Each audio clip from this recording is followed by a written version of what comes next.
Okay. The sound master, please.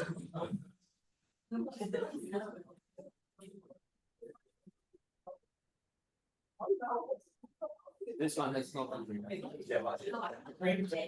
You check. Okay. No, one more time. So welcome everybody. It's actually a white day today. Did anybody know that? And we had the World Ocean Summit this week in Tokyo, and we have a few people from the World Ocean Summit tonight. Welcome to PDIE's third event here in this space this year. We do it every second Friday, and tonight we have a few very special guests. Also, among the guests, we have a few special, but we do networking so you can connect among each others as well. And before we ask the panelists, I will give a few words about our outstanding activities, which we are planning. And today the title is Sustainable Cities and Oceans. Ocean because of the World Ocean Summit, and ocean because ocean is connecting all our land masses, and hopefully also it will peacefully connect us in the nearer future. So one PDIE, what is actually the vision of PDIE is finding and scaling most impactful innovation and focusing on the environmental challenges and building a collaborative ecosystem of purpose-driven leaders.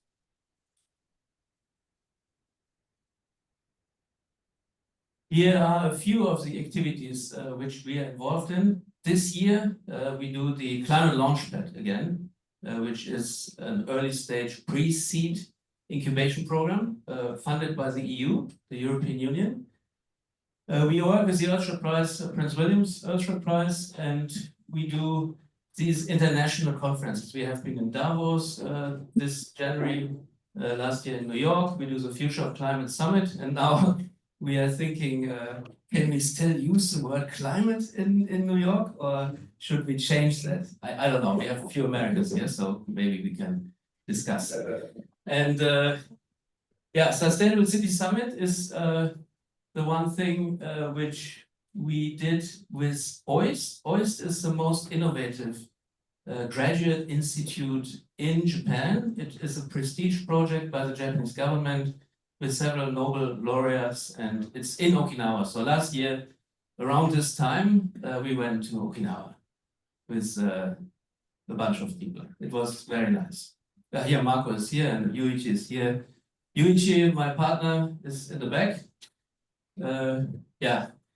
And another thing, of course, which we're doing is Japan is an island. Maybe you have seen Sasakawa-san, and we have Kobayashi-san. Is he here? Oh, okay. So he's from the Sasakawa Peace Foundation, and the Sasakawa Peace Foundation is doing a lot for the oceans, and we also do connect global leaders from outside Japan with hopefully becoming global leaders and make Japan more global, because yeah, it's an island country, and it's always kind of an excuse. So that's what Japanese people say. Yeah, the world ahead is in big trouble, maybe, or maybe not. I don't know. So geopolitical tensions, rise of artificial intelligence, so there are chances and risks. We have shift of political systems to autocracy, not only in Europe, not only in Russia, but yeah, there are a lot of tendencies towards this, which makes me a little bit concerned.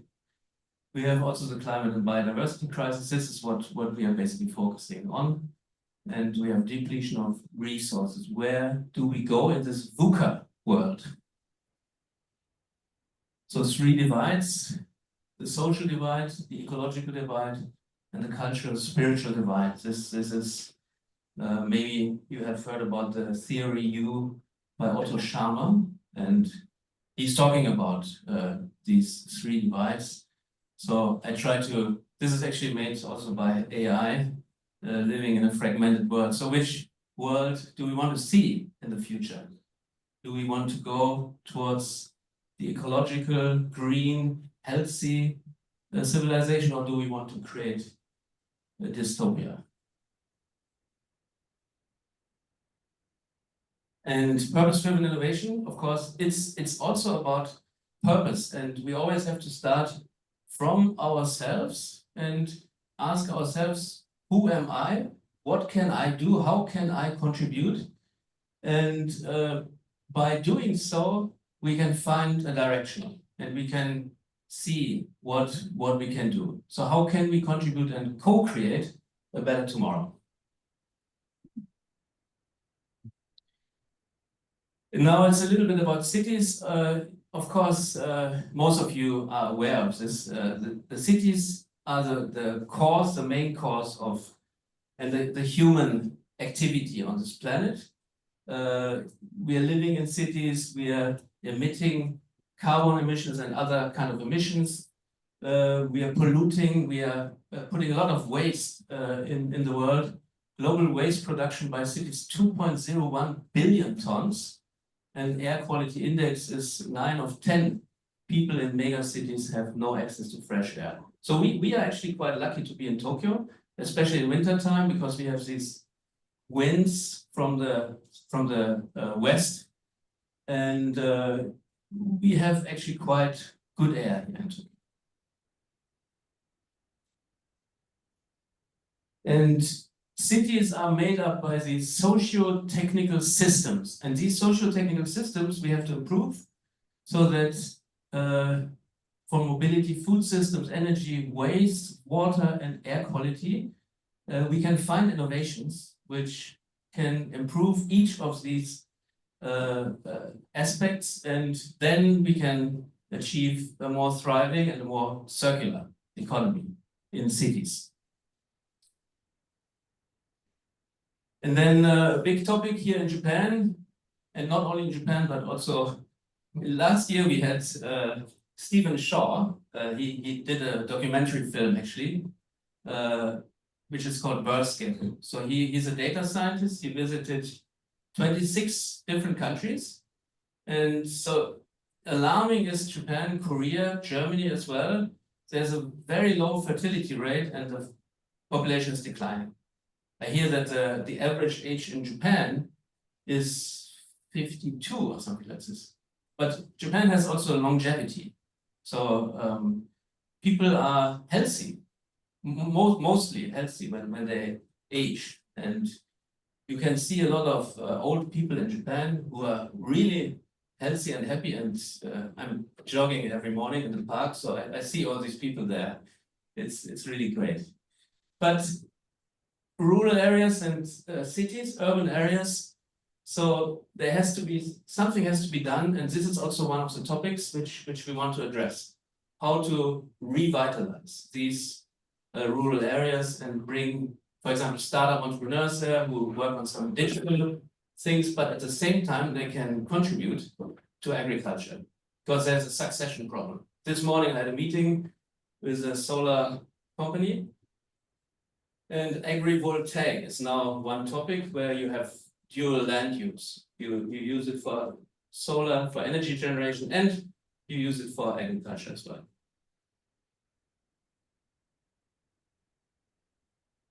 So key questions. By 2050, 70% of the world population are supposed to live in cities and metropolitan areas. How will humans live in greater harmony with nature? How will we cope with challenges of climate change and create zero-emission economy? How will we create a human society with happiness, health, and well-being? How can rural areas be revitalized in the post-COVID era? How can we produce energy, food, and jobs in a self-sufficient and sustainable way? How can we live in a 100% circular way? And 100% circular is also one of the topics tonight. We have Professor Aida from Tokyo University who will introduce about dissolvable or soluble plastic. The participants are the different stakeholders, policymakers, entrepreneurs, researchers, investors, and corporations. We have these topics. We start with well-being and longevity, where we can also dig deep into the purpose. And we will hopefully have this Buddhist monk who will do kind of a session with us to get us grounded before we start in all these other topics. Energy, food and agriculture, built environment, sustainable mobility, oceans, blue economy. That's what we are focusing on today. Yeah, so I think I'm through with this. What I wanted to say about what I didn't say is that we want to do this event in May. And in May, there's a huge startup event in Japan, which is called Sushi Tech Tokyo. And Sushi Tech Tokyo. And Sushi Tech Tokyo means sustainable high-tech city, Tokyo. So Tokyo wants to become a leading kind of, and there's a terminology, smart city, and there's our terminology is sustainable city, and smart city is very technology oriented, putting IoT sensors, AI, deep tech related innovations everywhere. What we want to also use technology, of course, but we want to create cities for human beings and for nature, so that we connect humans and nature, and we use technology as a tool, basically. Yeah, so then today we have Daniela Fernandez. So may I ask you to come here? So I hope we can, they can see us at the moment. Maybe I will switch off the stop share.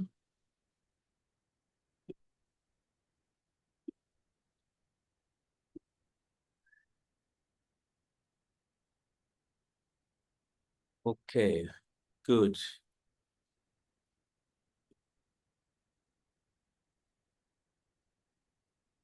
All right.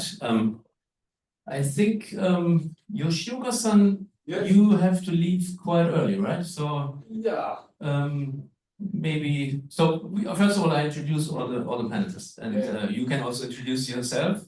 Daniela Fernandez from Sustainable Ocean Alliance.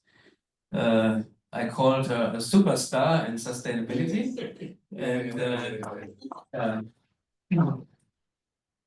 I think that at a very young age, at age of 19, right? You started with your first ocean accelerator. Yes. And in the meanwhile, you have invested in how many? 65. 65 companies. Wow. Wow. And how old are you now? 30.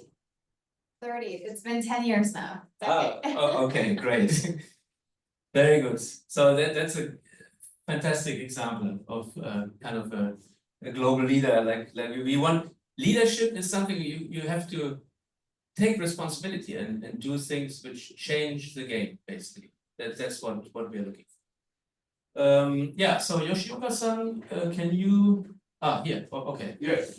Yoshioka-san is the founder of Peace Boat, and he has to leave a little bit earlier. And then we also have Professor Aida from Tokyo University, and he will introduce about the dissolvable plastic. So we can start with Professor. Yes. Okay, yes. Good. Yes, please. So, Aida-san, are you there?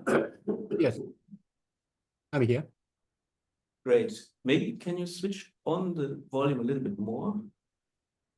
We can see your presentation already. Yes. So may I start or? Yes, you can start. Maybe you can maximize your screen. Yes, very good.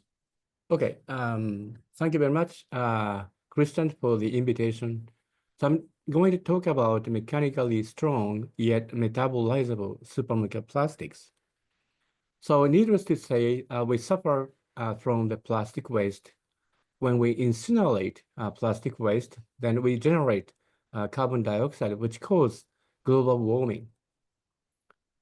And most oceans still look beautiful, but in reality, the oceans are polluted with microplastics that cause a serious effect on our ecosystem, not only in the ocean.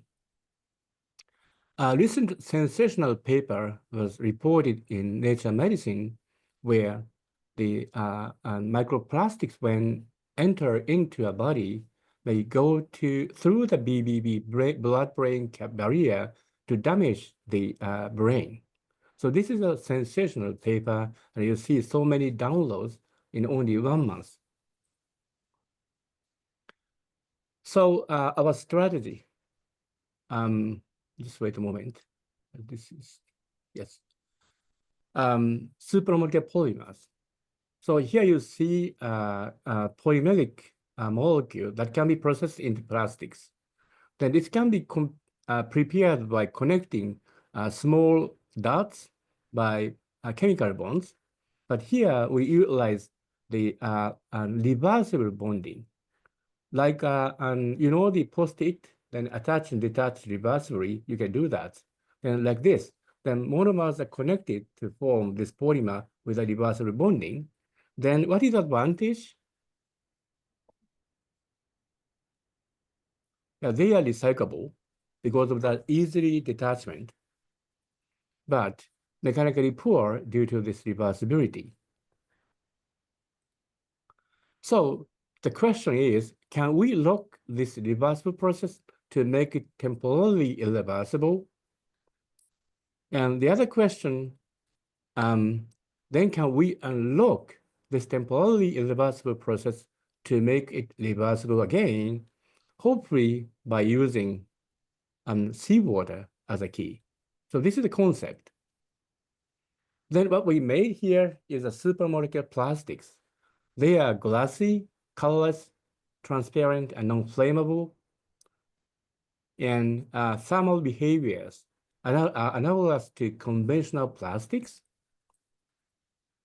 high thermal stabilities, and high mechanical strength, and acceptable deformability, and self-mendable, and non-decomposable in deionized water, but readily decomposable in salty or seawater. Then they are biologically metabolizable. And when utilizing water, then we can just coat the surface with surface coating. And we can do a closed loop recycle and non-toxic without causing any genetic mutation, and they can be 3D printable. Yeah, these are what we have done recently. So we mixed 2 compounds in water, yellow one and a blue one. Then if you just wait for a while, then you have phase separation. The upper phase is water rich, the lower phase is condensed phase. Then by separating the condensed phase and dry out, then you end up with plastics. The yield is pretty high. This is what we call supermarket plastics. Then the combination of sugar and these blue monomer, then you can also make plastics.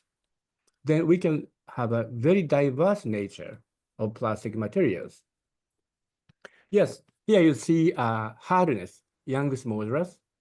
Then you see commercially available polyethylene telephthalate PMMA, polystyrene, polypropylene, high-density polyethylene. They are something like that. Then our supermarket plastics show much better mechanical properties. And then depending on the structure, then the plastics like show this type of nice deformability. Yes, like almost like oil-based plastic, but totally different. Then the frequently asked question, how rapidly it disappears in artificial seawater. Then we utilize artificial seawater, then see what is happening.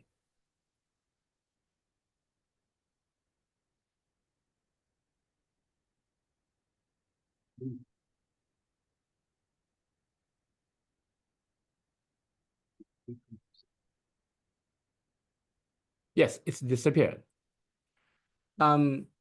Sometimes because plastic containing nitrogen and phosphorus that are important for fertilizer, then we just compare the behavior of a plastic with polylactic acid, which is known as a biodegradable polymers. Then we have 2, and time 0, nothing happens. Then time 78 hours, then our plastic start to deteriorate, but PLA is still okay.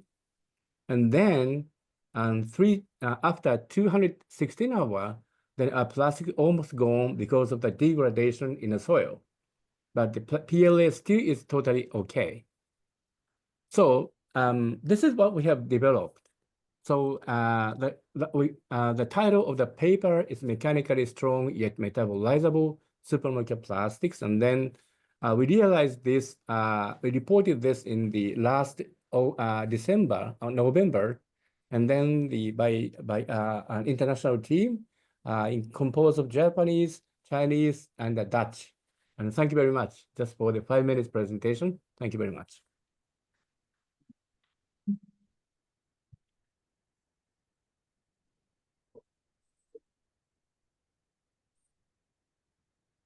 Thank you, Professor Aida. Yeah, this was a kind of a lesson in chemistry as well. So you had done research mainly in monomeric chemistry, right? Yes. And is there anybody who has a specific question at this moment? Raw material. Raw material. What is the input? What is raw material? Can you say something about this? Raw materials, yes, we utilize these are the raw materials. Then all commercially available. These 2 are commercially available, and these are the prepared from the natural product 1 pot. So they are easily prepared. Then all things we need to do is to mix the anionic and the cationic monomers in water. That is. And these materials they are not oil based, right? No.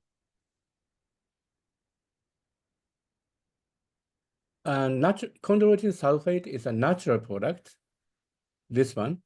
And this compound is a phosphorus compound, which has been utilized for fertilizer or soil conditioner, and also FDA-approved food additives. So it's extremely cheap. Yes, actually. Yeah, when we were speaking before, actually, Aida-san has explained me that all the different requirements which they had in order to achieve this kind of chemistry, and so basically it's fit for you can eat it basically, and it doesn't do any harm. It dissolves in salt water, so it's a big advancement in science. So yeah, thank you very much. Thank you. Another question, yes. Yeah, this is a big question. Is it financially viable? Is it already financially viable? A question. And now venture capitals approach us, so that I think we are discussing from the many points, and then hopefully we might be able to have a startup company for producing these plastics quite soon. Yep. Very good, yeah. Thank you so much. And of course, you are invited to stay for the following discussions. We have now Yoshioka-san from the Peace Board, and we also have Kobayashi Masanori-san. Maybe you could also come to the front. And we start with Yoshioka-san, and then we have Daniela and Masanori speaking, and then we do a free round, basically. So I showed the video, right? Yes. Okay, I really would like to introduce that is our project, EcoShip now. So and I hope you will enjoy. That's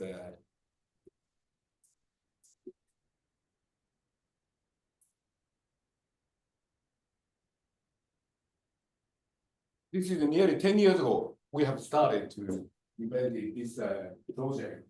And but still, that is, I believe, that is the most ecological and sustainable cruise ship.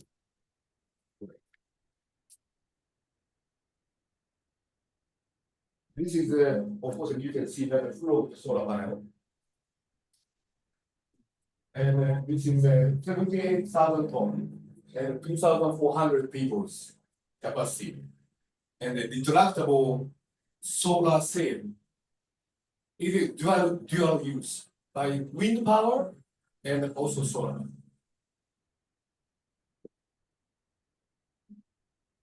And also real botanical garden we built in the ship. Yeah, now some company also started this kind of the botanical garden, but at that time it's still. This is the ocean view, the theater. I'm really trying to invite the World Ocean Summit here. Yeah. Not in Anna Hotel. How many people can go into the auditorium? At least 2,400. Wow. Yeah, that's and this the basketball court is a kinetic floor, and by the basketball you can create energy. That's also idea, and it's not common, but useful.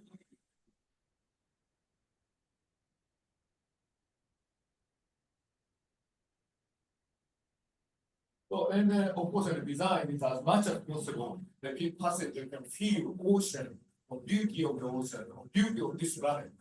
That's a very important element of this.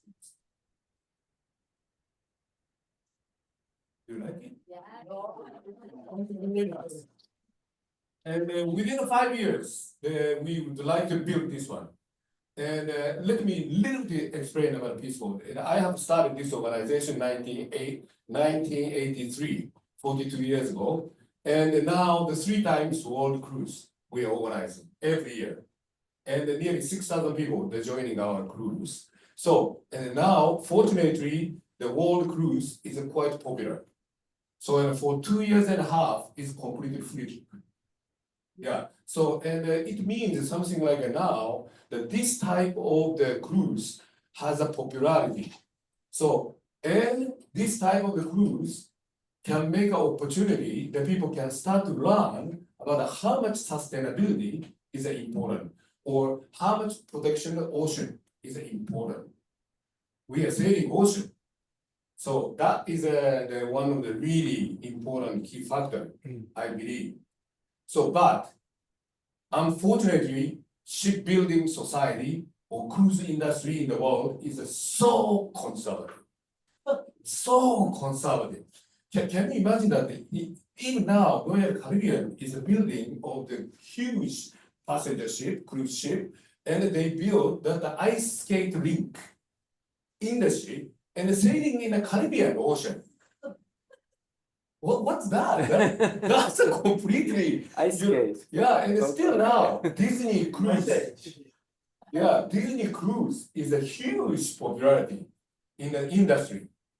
And but is that the future? The Disney cruise of the cruise industry? I don't think so. Really, I don't think so. So that's why I really would like to work with you to try to make a game changer ship. And a cruise ship has a big attention all over the world. So that's why this kind of ship can make an impact, global impact. I believe so. Thank you very much.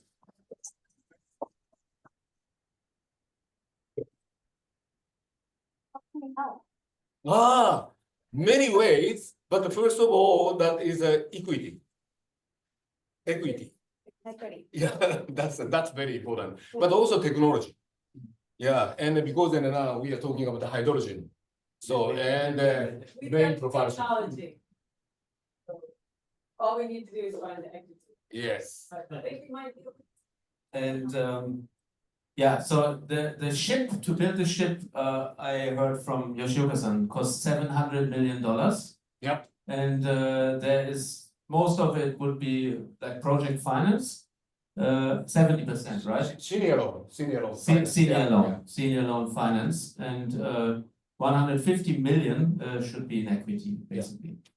Yeah, and I have already introduced one person to him. Not so big amount, right? Not so big amount, 150 million yourself, right? Yeah, I mean, it depends. It depends on where you're coming from, but yes, I mean, good. Yeah, then I pass the microphone to Daniela so that you talk a little bit about your activities and maybe a little bit of feedback on the World Ocean Summit. Well, thank you all for joining. It's really exciting to have, not only us spending time together at the World Ocean Summit, but also just having more of an intimate opportunity to discuss and hear about these amazing projects and possibilities.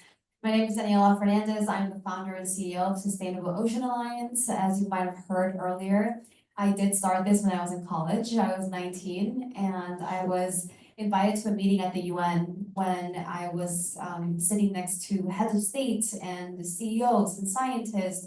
And as a 19-year-old kid, I was at the edge of my seat waiting to hear from anyone in the room how exactly were we going to protect and save the ocean. But not one person in the room, after 4 hours, 5 hours of speeches, could give me that answer, right? And so I was just left looking at world leaders, looking for answers, and I left there scared, fearful for my future, and frankly, just disconcerted as to what my generation was inheriting. And so I, went back to my college dorm room and said, well, what if I could do something? Maybe I can help bring more awareness into this. But more importantly, how can I help young people feel empowered and feel like they have agency, right? Not just feel like victims. And I think the victim mentality is something that we're all feeling right now globally, right? Not just young people, because we are seeing the impact or we're feeling the effects. And I wanted to give this next generation the capacity to actually change the world in a way, meet them where they are, right? Whether they were in their local communities by, going and planting coral reefs, right? Or by raising awareness about the dangers of mining the deep sea, or whether they wanted to be an advocate. Like, every single person out there has something to do. We just have to tap into that energy and then help accelerate it. So that was my thesis. Like, what if I can actually build an entire generation of change agents? And so that's what we've done at Sustainable Ocean Alliance. We have over 10,000 young people in 186 countries. So we have a global movement of youth that are working on projects, and the organization, we support them with funding, we support them with education, we support them with capacity building, which is critical, right, to make sure that they can actually bring their idea to life. So that's one aspect of the organization. The other program that we do is our Ecopreneur Network. And through that, we identify entrepreneurs, right? So entrepreneurs that have early stage ideas, and, I'll just go back to 2018, right? There was no ocean accelerator innovation ecosystem at all. Like, this did not exist. There was a lot of technology, Silicon Valley was very big on innovation, but there was nothing about the ocean. So we launched the world's first accelerator program for the ocean because we wanted to de-risk these companies. And we wanted to make sure they were someday investable, right? And of course, back then, I was a crazy person who was talking about innovation and entrepreneurship in the ocean. People were like, no, like, you don't know what you're talking about. They're like, it's all about policy. It's all about marine protected areas. And of course, MPAs are good, but there's also a really critical need for innovation. So that was the idea in 2018. We started with supporting 5 companies, and now we have 65 companies that we have invested in, we have accelerated, we have given them access to global engagements and communities and mentor them. So we do have this capacity to support them on their journey. And the last piece I'll mention is we also build a lot of awareness and engagement with global leaders. So we have been the co-host of the Our Ocean Conference for the past 9 years now.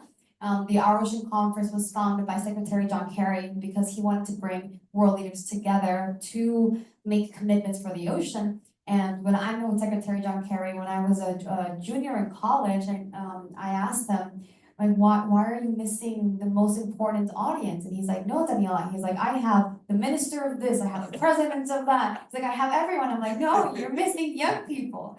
And he agreed. So we co-founded the Youth Leadership Summit, which became a central piece of the Our Ocean Conference. We have been doing these Our Ocean Conference Youth Summits alongside the Our Ocean Conference for the past 9 years. We're actually heading to South Korea in April, bringing a delegation of young people, right? So the idea is How many people? 100, yeah. 100. Yeah. So we do between 100 and 150. And you know, the amazing thing about this is that I always feel so proud of is that it's full circle, right? Because I had the opportunity to attend a meeting at the UN where that led me in my journey, right? And now we're enabling so many other young people to go through the journey that I went through, right? And actually have a seat at the table and actually have an impact. So that's what we do and how we can contribute, you know, and anything we can do to support, you know, all of you and how we can together, you know, build a more sustainable economy.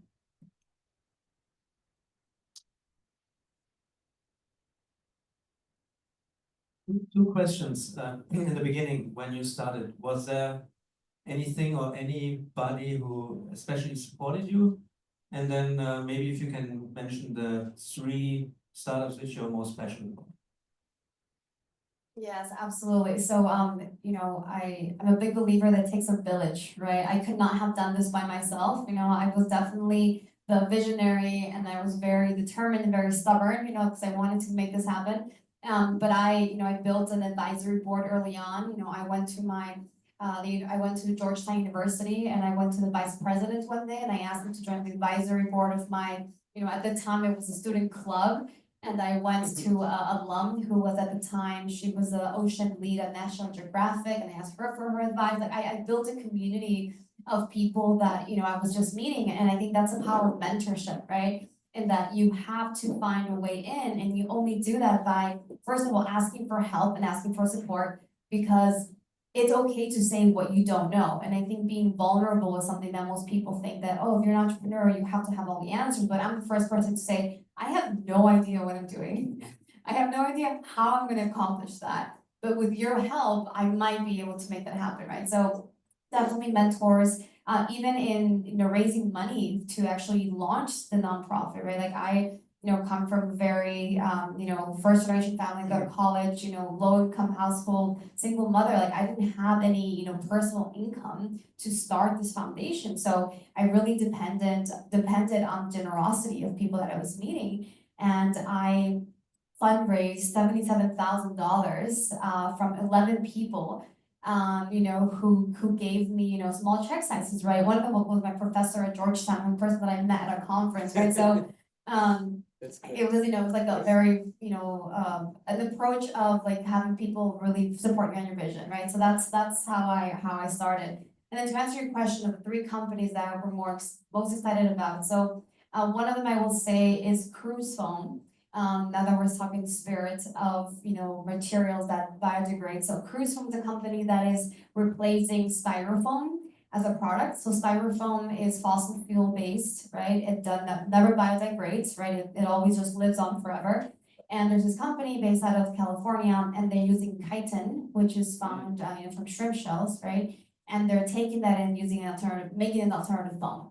So now, you know, this foam can be used to, you know, for packaging, right? For car seats, and there's a lot of opportunities there to replace material. The other company I'll mention is Navier, right? As you mentioned, coastal cities. Navier is a company, it's a hydrofoil electric boat that, you know, can replace traditional fossil fuel boats. And what's amazing about Navier is that, you know, they're going to replace how we do maritime transportation, right? They're starting with small vehicles, they're going to ferries next, right? You should have Navier boat on that ship. We can make that happen. It would be really fun. So, you know, so that's another company. And the last one I'll mention for like another sector is CalWave. And CalWave is they have these huge buoys they're putting in the water, the movement of waves that can create electricity, right? So just imagine if you have these buoys alongside any coastal city, right? You can power entire islands, entire nations. And the question is, why haven't we done this, right? And it's because we need more, you know, political power, right, for people to understand the importance of that. But we also need capital to scale. So those are the companies I would say I'm most excited about. Of course, we have, you know, 62 others, but happy to share more about those. Fantastic. Thanks for your explanation. So Sasakawa Peace Foundation, or maybe Nippon Foundation, was hosting the World Ocean Summit this week, and Kobayashi Masanori-san is a senior research fellow, and we have known each other for maybe 2 years, right? We met in Davos actually, and since then we have always been exchanging. So Kobayashi-san, tell us a little bit about Sasakawa Peace Foundation, maybe a little bit about Nippon Foundation, and also what your activities are. Thank you, Masanori Kobayashi from Sasakawa Peace Foundation. I really thank Christian for bringing us together here. One of the activities we have been doing is really to empower youth. And for that, we sponsor, I guess, 10 students from different countries to be on board of the Peace Boat. Yes. To travel from Guatemala, Jamaica, Florida, New York. One of my colleagues was on board for about 2 weeks, and I was getting on board for the Renku tall ship with the wind moving the ship from Norway for about a week, and I had to sleep on a hammock every night, and I had the 4 hours 2 times per day work on the ship as well. So I was teasing my colleague that I'd like to switch the role of my colleagues being on board on the Peace Boat and my work at the Renku the starship tall ship. We also sponsor the young students and professionals to attend our Ocean Youth Summit that Daniela just explained. Ever since, I think, in Norway, Oslo, 2019, we started sponsoring students, and then Palau and also Panama and Athens, Greece last year. And we've been discussing about possible sponsorship for the students attending this youth summit in Busan, Korea next month.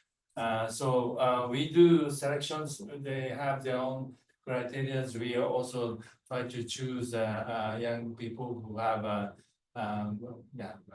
lots of passions and enthusiasms in getting in this ocean policy. So this is the one key activities, and I'm very pleased to sit next to Sri and Daniela, who are important partners for this coalition to support youth. Just a few words on this World Ocean Summit.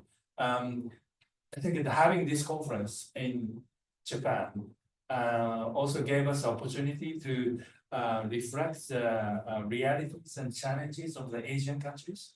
As you know, that the big fishing country is of course China, and now the Indonesia, Vietnam, India, they are increasing the fish catch. So I was in Indonesia 2 years ago, and lots of like skipjack, but they're not necessarily.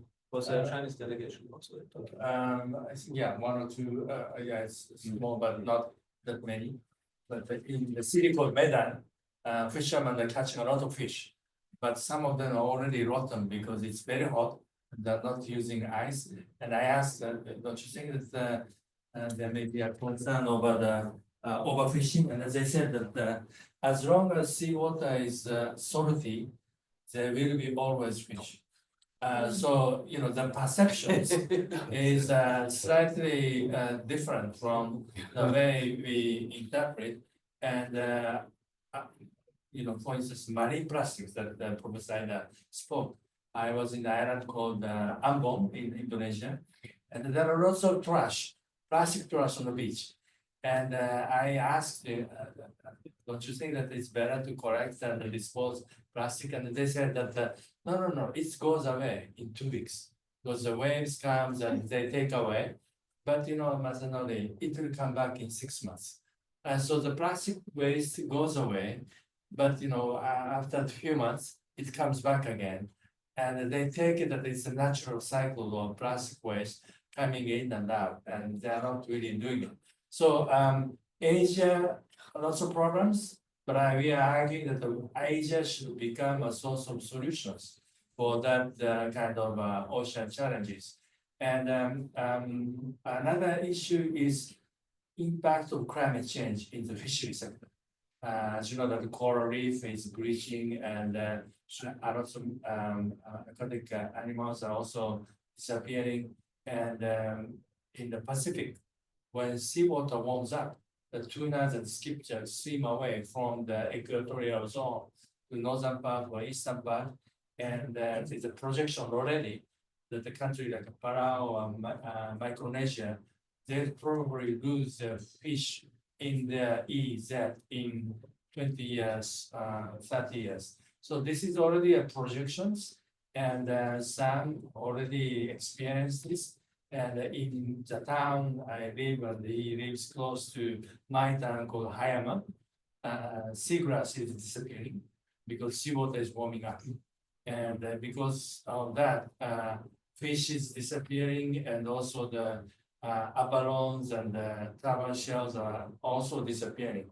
So already the warm seawater is having a detrimental impact, and the fishermen we interview in our town tell us that they are not able to really economically sustain the fishery in that time. So we try to relate this global environmental issues with the local people's socio-economic conditions, and also elevate it to the macro policies. I was in the airplane back from Panama to Houston, and I happened to see Secretary John Kerry sitting at the seat where I was supposed to sit next to it. So I sat with Secretary John Kerry about 3 hours from Panama to Houston, and we started chatting, and yeah, he was influenced by Daniela. Daniela is a very passionate game changer ladies, and yeah, we spoke a lot, and yeah, I think it was a great opportunity. So ocean not only connects countries, but also addressing ocean issues. We bring together the people who have same kind of compassions, and I'm very pleased to sit next to Christian, Tatsuya, and Daniela to speak about these ocean issues at the occasion of World Ocean Summit that Economist and Nippon Foundation organized, and we collaborated with hosting this summit. Thank you very much. Thank you. The World Ocean Summit was hosted by the Economist, so there has to be some kind of economic factor as well. And what is always being discussed is how to actually, because now there's a gap in funding, and there's a lot of NPOs and NGOs which actually work on ecosystem restoration and conservation and so on. We had, for example, also nominated Pristine Seas. They were finalists in the first Earthshot Prize, Prince William's Earthshot Prize. They, for the 30x30 rule, so 30% of the ocean should be untouched, basically. They had this initiative to really protect it and to have nobody intrude, and also make beautiful films with National Geographic. They got some philanthropic funding in the next year by Bloomberg. And in New York, they have always this event, and then Michael Bloomberg could do some speech about this. So now America is basically almost out of all these kind of funding.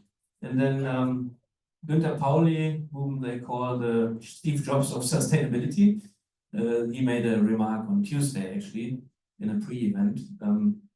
Yeah, we have to build assets.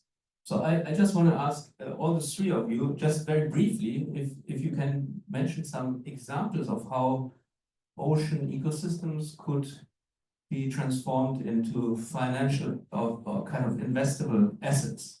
Maybe we start with Daniela. Thank you. And before I answer that, I just want to highlight the importance of collaboration, right? And you can see that in just in this panel, right? We have collaborated with the Peace Boat in sending youth there, thanks to Sasakawa Peace Foundation, we have youth been able to attend the Ocean Conference. So I think that's in asset building and, in macro level economies, like that's a core part. Like we need to collaborate, right? Across industries, and we need to collaborate, across different sectors, and that's key. So in the blue economy, there was the figure that keeps getting thrown around is this $3 to $5 trillion, right? So the ocean is going to be valued between $3 to $5 trillion by 2030, right? So what does that mean? It means that every single industry in this space touches the ocean, right? And the ones that have an influence in the ocean, the ones that can actually make a change to make it more regenerative, right, and renewable and sustainable, those are the ones that are up for disruption. And I say this word very strategically because the way we're doing business right now in these industries is gotten us where we are today, right? We're in this path of destruction, of extraction, of in essence ending, this one ecosystem that is our biggest ally in our fight against the climate crisis, right? That feeds 3.1 billion people on this planet. So we are in essence hurting ourselves and future generations as we are damaging and extracting and have this mindset, right? So we have to change the value chain in every single industry. And where does that begin, right? You obviously need policy change, and that's one of the levers for change. And we have seen how policy change has encouraged industry, like the shipping industry, right? To, attempt to move them faster, right? Plastics, by banning plastics. But you also need that innovation, right? Innovation requires to have alternatives, right? Once you have policy change, how exactly are we going to have alternatives to counteract, right, what the demand is? And the second piece of that is also consumers, right? You also need consumers to demand, or taking a selfie, okay. You need consumers. Always ready for a picture.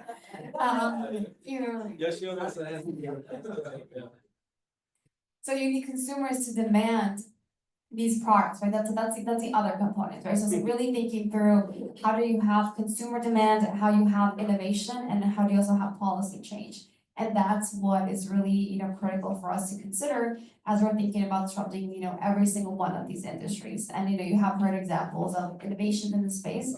And then the last thing I'll mention is you also need finance, right? So finance is the vein that cuts across all of these things because you need to inject, at this point, again, trillions of dollars in financing for us to be able to scale these innovations. Because, right now we have so many companies in the space that have proven their concept, that have passed the R&D, that have actually, raised some capital in the early stages, but they're not scaling, right? Or they're not scaling in the way that we need them to. And we're at this ticking time bomb, right? Where we don't have enough capital to get them there. And then that's the area that we're actively trying to accelerate, right? The finance stream so that all of these industries alongside these companies can actually get to the next stage.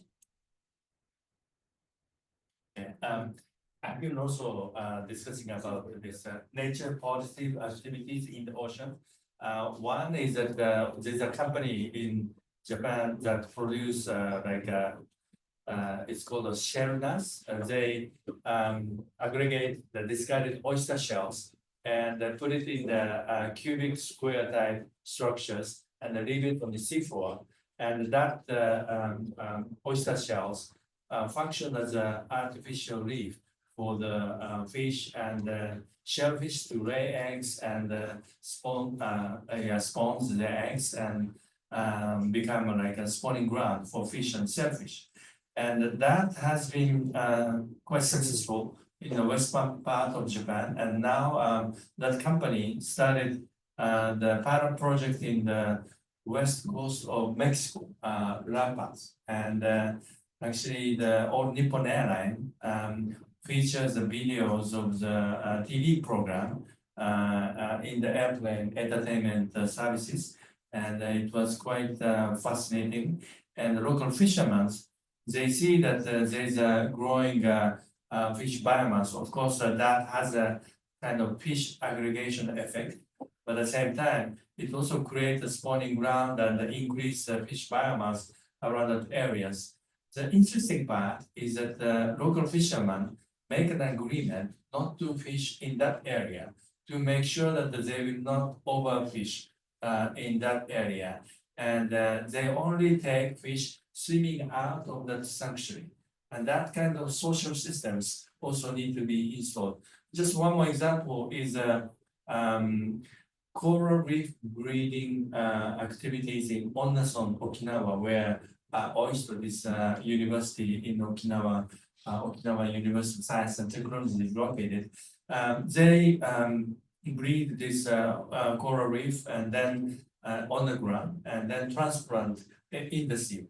And that kind of activities cost money. And the activities are undertaken jointly by fishermen and the conservationists and also tourism company employees.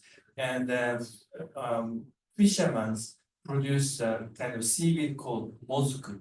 Mozuku is a kind of seaweed, and Okinawa used to say that because they eat it, they had a long life longevity. But now they drink too much, and their longevity was slightly shortened. But this mozuku, the cooperatives, like a supermarket chain, they set aside 1% of the revenue from the sales of this mozuku and donate that fund to the coral reef breeding and transplantations. And I actually dived in that area, and it's a kind of tourist attraction that you see a lot of corals that are transplanted from the local breeding stations. And All Nippon Airline also sponsor the trip from Tokyo to Okinawa, and they support with the collaborations. It's not necessarily tourism, but it's more to promote people's exchange and movement in order to support this nature positive activities in Okinawa. And that actually in the long term have a local economic benefit. And we argue that there is also economic viability and economic merit in doing such kind of promotions for the community empowerment and promoting blue economies at the local level. So there are a number of case studies we are trying to do and see what are the tax factors and how we can actually embed some similar initiatives that reflect different socio-ecological or local conditions in the communities. I hope that we can feature more such stories with you in the future. Thank you. Thank you so much. So there are so many possibilities. The oceans are so vast, the earth is so vast, so we have so many opportunities, and hopefully the world becomes more peaceful and we spend more money on meaningful things than on military. Nowadays, even in Europe, they say dual use. So if you have some innovation, it should be also suitable for military use. That's dual use. Thank you very much for today. Yoshioka-san already had to go. Masanori-san and Daniela, was a great pleasure. And we have still an hour here of networking, and then we would like to go to an Indian restaurant, which is nearby, if people want to join. The next event here, maybe many of you will not be in Tokyo for the next event, but there are also people listening online. April 10th actually, and we have another famous person. Chad Frischman is his name, and he is the founder of Region Intel, and he was also one of the founders of the Drawdown project. If maybe you have heard about Drawdown project. So they accumulate solutions and so on.